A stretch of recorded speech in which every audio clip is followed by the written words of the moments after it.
Nah, menjadi ASN itu bagi saya menjadi salah satu bagian dari kehidupan yang akan saya jalani. Walaupun final ini tidak perlu sampai kemudian lulus begitu ya. Oke, selamat sore teman-teman semuanya. Selamat datang di Angkringan Tani. Nah, pada sore hari ini kita kedatangan seorang tamu yang sangat luar biasa. Beliau dulu itu bekerja di kementerian dan kini beliau memilih untuk fokus ke dalam dunia peternakan dan pertanian. Oke, selamat datang di studio Pak Arief.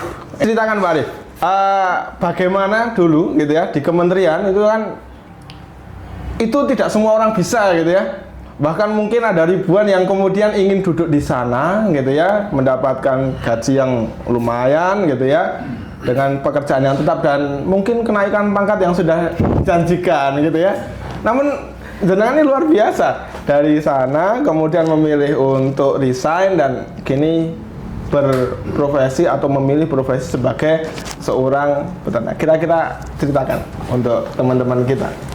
Baik, terima kasih Mas Sukron. Ini satu kesempatan yang bagus. Jadi entry-nya adalah sesungguhnya sejak kecil saya memiliki impian untuk punya sebuah peternakan.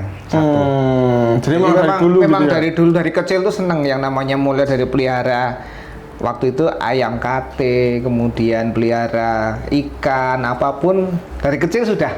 Memang dunianya. Bahkan sebenarnya ketika saya menjadi ASN pada waktu itu pun juga sudah memiliki satu area untuk khusus yang memang saya spesifikkan untuk peternakan. Di situ juga sudah ada ayam, ada ikan dan bahkan ada domba. Gitu. Cuman waktu itu memang hanya sekedar sebagai sampingan gitu ya. Yeah. Sebagai kalau sore-sore gitu pulang dari kantor gitu ya. Malam Mas. Oh, pulangnya malam. Saking sibuknya. Ya jadi kalau memang di kementerian itu sesibuk itu gitu ya sampai pulangnya malam gitu ya. Ya tergantung. Oh, tergantung. Jadi kebetulan saya dulu pernah menjalani kehidupan sebagai seorang pegawai pabrik. Pernah dulu di Dua Kelinci 1 tahun, pernah juga di pabrik tepung Seribu Satu ya 1 tahun. Karena background saya kan orang industri Mas ya. Saya S1-nya teknologi pertanian, S2-nya ekonomi bisnis. Nah, menjadi ASN itu bagi saya menjadi salah satu bagian dari kehidupan yang akan saya jalani. Walaupun final ini tidak perlu sampai kemudian lulus begitu ya. Gak nunggu di pensiun dulu baru ke sana gitu ya. Anjok gimana Pak? Kenapa kemudian bisa memutuskan saat ini gitu? Saat inilah kemudian 14 tahun saya Mas menjadi seorang ASN. Saya di Kementerian Pertanian, unit kerjanya pada waktu itu di Inspektorat Jenderal, bagian pengawasan, bagian yang bagi sebagian orang mengatakan lahan basah. Nah, nggak hati-hati tenggelam. Dan saya berada di bagian perencanaan, program anggaran, sampai pada satu titik menjadi koordinator, ya mungkin setara dengan eselon 3 lah. Disitulah kemudian mungkin saya merasakan ada sesuatu yang kemudian saya merasa lebih nyaman ketika menjadi seorang peternak gitu ya. Gitu ya. Ini luar biasa loh, jarang-jarang gitu ya, yang sudah duduk di jabatan tertentu gitu ya, kemudian memilih menjadi peternak, betul ya Pak ya? Karena memang ya tentunya itu bagian dari impian yang mau saya wujudkan Mas.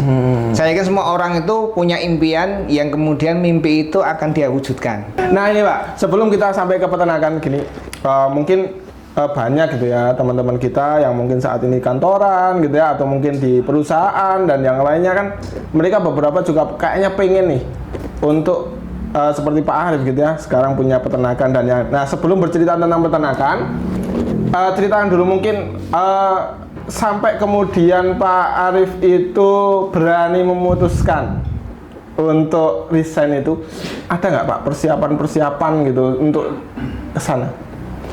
Yang jelas pertama kita melihat apa yang kita miliki hari ini. Seandainya orang berpikir normal, nanti ketika dia mau pensiun, dia pengen punya satu usaha, apapun itu, mau peternakan, pertanian, atau bisnis kuliner dan sebagainya, maka berpikirlah bahwa dia harus mempersiapkannya jauh hari sebelum dia pensiun.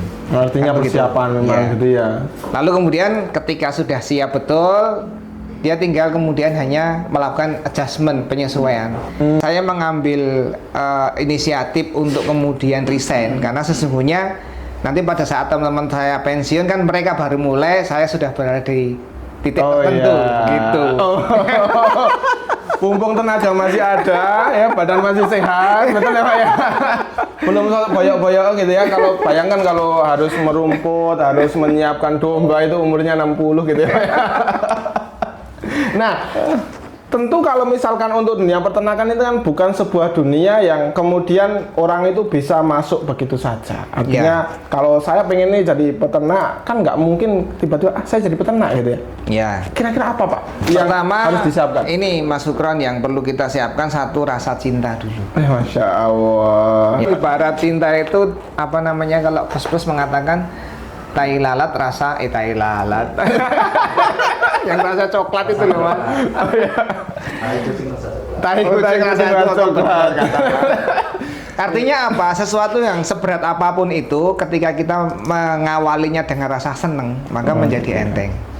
Ya, saya mungkin bagi sebagian orang lihat pekerjaannya wah capek begitu, tapi karena hati kita seneng ya menjadi tidak capek. Beda dengan orang yang kantoran kayaknya seneng gitu ya, tiap bulan terima gaji, gitu kan. Mungkin boleh jadi senang tapi hatinya tidak senang, bisa jadi seperti itu. Maka berangkatnya dari sebuah kesenangan. Nah kalau sudah senang dulu, maka kemudian tentukan satu pilihan yang memang kemudian dia bisa menguasainya mulai dari hulu sampai hilir. Dulu saya belajar tentang namanya supply chain management Mas, SCM. Nah, dulu di kuliah ada itu, di orang teknologi pertanian mesti dapat kuliah itu. Dia bicara hulu sampai hilir, hulunya apa, proses produksinya bagaimana, hilirnya seperti apa. Nah, kalau kita pengen terjun dalam satu bidang maka berpikirlah utuh. Jangan hanya berangkat dari seneng, tapi kemudian kita tidak berpikir dari hulu sampai hilir. Nanti akan terjadi kondisi di mana kemudian satu bisa jadi menjadi peternak itu fasenya panjang. Kalau seandainya dia berpikirnya hanya singkat sesaat saja, bisa jadi mental setnya belum terbangun di situ. Contoh, breeding itu butuh waktu 8 bulan minimal, ya kan? Dikawinkan 153 hari dia bunting, kemudian beranak, setelah beranak dibesarkan paling tidak 3 bulan. 5 bulan bunting tambah 3 bulan. Nah, 8 bulan ini belum nanti kalau ketemu musim kering, belum ketemu pakan susah, belum ketemu dan sebagainya. Maka kalau mental setnya tidak dibangun dari awal, maka tidak akan langgeng. Kayak hari inilah, contoh misalkan hari ini nih, harga domba murah, gitu.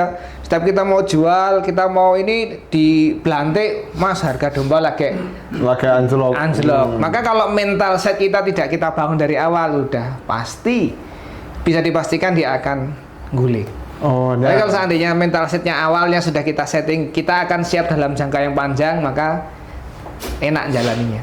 Nah itu teman-teman, ternyata jika kita itu ingin berubah pekerjaan dan berubah dunia dalam tanda kutip gitu ya, itu nggak cukup cuman seneng doang gitu ya. Ada hal-hal yang kemudian harus disiapkan gitu ya dalam tanda kutip gitu ya. Kemudian setelah itu Pak Arif memutuskan untuk masuk ke dunia peternakan gitu ya.